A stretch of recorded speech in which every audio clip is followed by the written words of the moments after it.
संस्था ज्या स्वतः पुढे येऊन काम करतात, जे निकम साहेब पण बोलले, मुंबईचे आमदार साहेब पण या ठिकाणी बोलले, तर त्या टेंडरमध्ये जर तशा प्रकारची अट असेल आणि प्रति झाड या ठिकाणी 2000 रुपये दिले.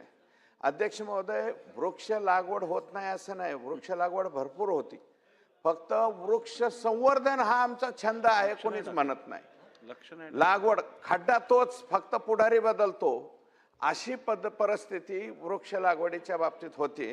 विनंती एक आहे की आपण जे नवीन टेंडर किंवा काय काढणार आहात त्याच्यामध्ये स्वयंसेवी संस्था आणि जे लोक याच्यामध्ये मन लावून काम करतात त्यांना जर हे काम दिलं तर पाणी हे ठेवतात. कॉन्ट्रॅक्टर लोक मध्ये ते डांबराचा पाईप आणला, काळा पाईप, आणि त्या काळ्या पाईपात झाड लावलं. ते नंतर आहे ना फक्त पाईपच राहतो, झाड दिसतच नाही. असे काही उद्योग नॅशनल हायवेच्या आणि याच्या कडेने दिसतात. विनंती आहे की याच्यामध्ये काम करणाऱ्या लोकांना याच्यामध्ये प्रायोरिटी द्यावी. अशा प्रकारचं धोरण आपण घेणार का? अध्यक्ष महोदय, नक्की ज्या स्वयंसेवी संस्था आणि ज्या निसर्गाच्या वृक्षारोपणाच्या याच्यावर मोठ्या प्रमाणावर काम करतात त्यांना पण आम्ही या आपल्या कार्यक्रमामध्ये सहभागी करून घेऊ.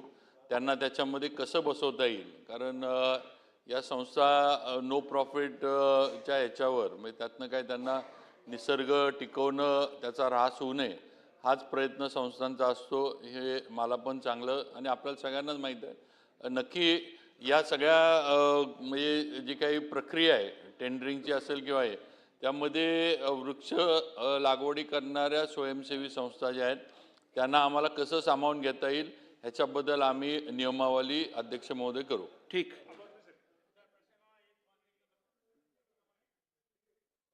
सन्माननीय अध्यक्ष महोदय, मी कशा करता उठलो, सन्मान्य मंत्री महोदय म्हणाले की आंध्र प्रदेशमधून झाडं आणि आपण त्या संदर्भामधलं डायरेक्शन किंवा आपलं मत काय ते नोंदवलं. मी मंत्री महोदय आपल्याला एवढ्या करताच फक्त एका 30 सेकंदात आठवण करून देतो की 2009 साली फयान वादळ झालं आणि हे फयान वादळ फक्त कोकणात झालं मोठ्या प्रमाणामध्ये. आणि त्यावेळेला जवळजवळ 4,500-5 हजार आपले इलेक्ट्रिकचे पोल हे रस्त्यावर पडले. मग पडले तर का पडले, तर त्यांच्यावर त्या लाईनवर झाडं पडली आणि एका ठिकाणी लाईनवर झाडं पडल्यानंतर तो 5-5, 6-6 पोल असे खेचले जातात म्हणून ते पोल पडले. मग अध्यक्ष महोदय, झाडं कुठली पडली याचा मी स्वतः पर्सनली थोडासा अभ्यास केला आणि माझ्या लक्षात असं आलं की स्थानिक प्रजातीची झाडं 5% सुद्धा पडली नाहीत अध्यक्ष महोदय.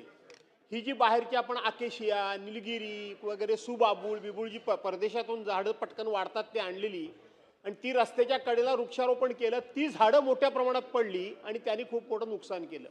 मग आपण एक कायदा केला अध्यक्ष महोदय की झाडं लावत असताना ही स्थानिक प्रजातीची झाडं लावा, त्या त्या हवामानाला त्या त्या वादळाला ते टिकाऊ धरतील. त्याच्यानंतर पुन्हा तो कायदा आज इथं अजितदादा नाहीत सभागृहामध्ये, पुन्हा एकदा चर्चा झाली आणि तो कायदा कन्फर्म झाला.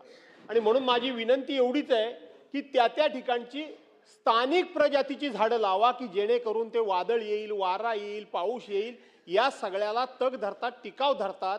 अशा प्रकारची माझी विनंती आहे. याचा विचार आपण कराल का? अध्यक्ष महोदय, मी आधीच सन्मान्य भास्करराव जाधव साहेबांनी सांगितले, मी माझ्या उत्तरातच दिले की आपण सूचनाच तशा दिल्यात की त्या त्या विभागामध्ये निसर्ग किंवा तिथल्या नैसर्गिक याला जी झाडं टिकतील अशीच लावली पाहिजेत.